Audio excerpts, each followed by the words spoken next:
I'm Isabel Stainsby, and I'm reading from The True Way Out by Patrik Banga. I love Žižkov.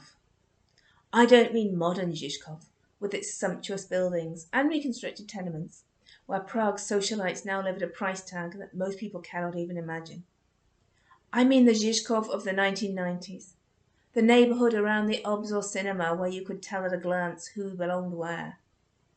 From modern Cypher Street down, very frequently Roma, approximately as far as Boživojova Street, a mix of artists, alcoholics, slackers and settled Roma. From Kubelikova Street up, gadgers only. Of course this wasn't 100% the case, but it worked as a rule of thumb. The exception was Litera Street, where sometimes some real scum lived in completely derelict houses. When we were growing up, we lived with our parents on the corner of Boživojova Street and Žižkov Street, in a beautiful tenement building with huge flats. I don't know how my mother managed this, but the then District Enterprise of Housing Management assigned my parents a 3-bedroom flat with a floor plan that seems like a palace to us today. And we, the Bangas, lived in that palace. In 1985, though, the palace definitely did not look like the sort of palace we picture today. We had a tin bathtub instead of a bathroom because the flat had no hot water, and our dad said that there was no space for a bathroom anyway. I think it would have been possible, but you'd have to be technically inclined to make it work. Our dad was definitely not technically inclined. The toilet wasn't in the flat, but outside on the corridor, and we shared it with our alcoholic neighbour, who lived opposite us. So it was only in the morning, when the neighbour was asleep, that we could go to the toilet in peace. At any other time, we risked getting intoxicated on the miasma of cheap alcohol that contaminated the toilet and the space around it. Every day, we carried the low-quality coal briquettes on sale back then to the 4th floor in coal scuttles. There was no lift. The briquettes kept our home warm and provided water for washing in. Nobody was interested in the fact that my twin and I were only 3 years old, while my older brother was 6. The rule was, if you want to be warm, carry coal.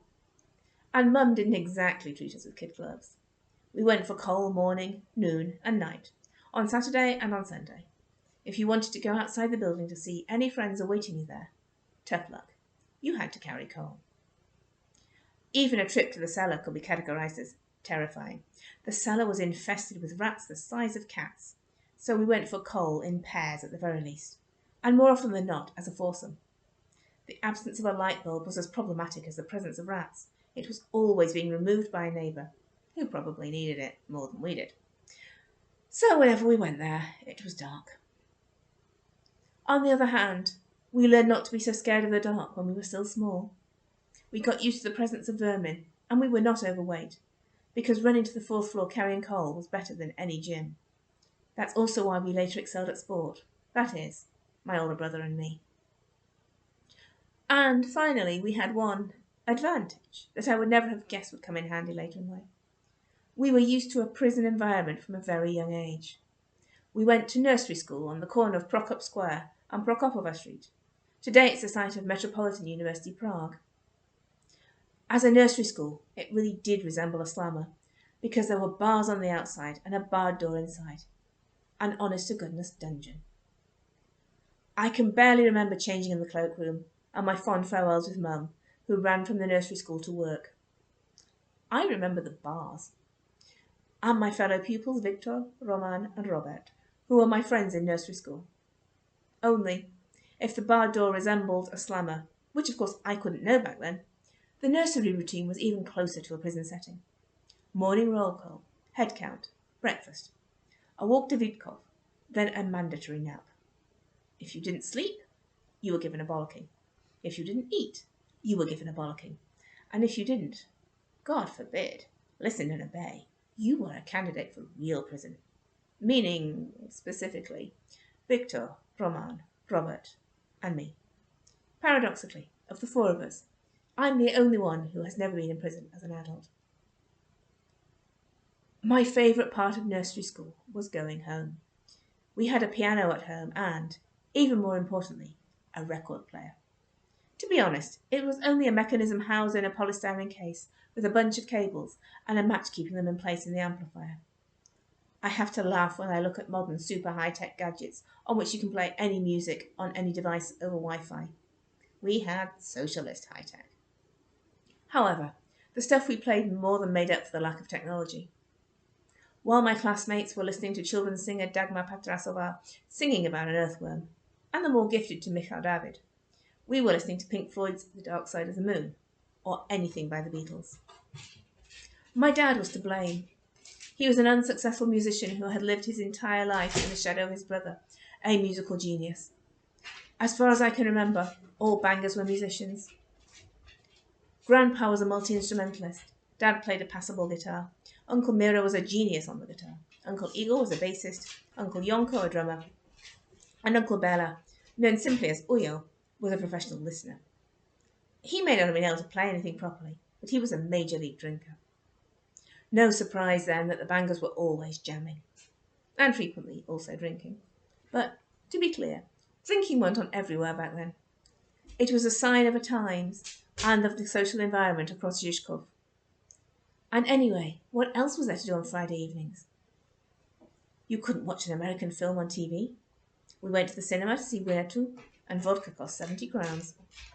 You grafted all week in the sport factory, where pretty much the entire Banga family worked.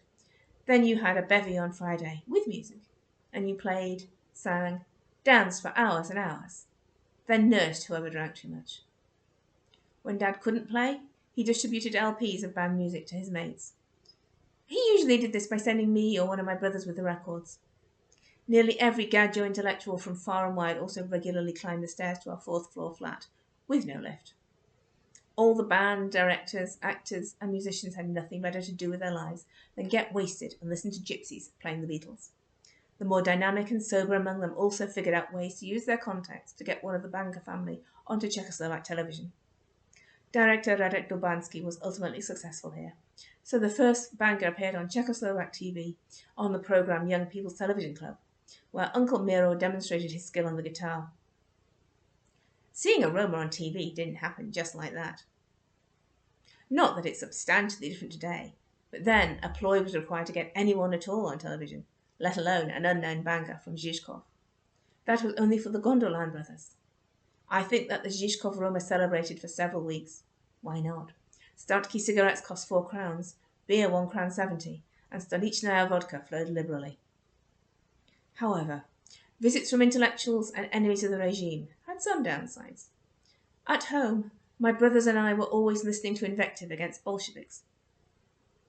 Although we didn't have the first clue who or what a Bolshevik was, damn it.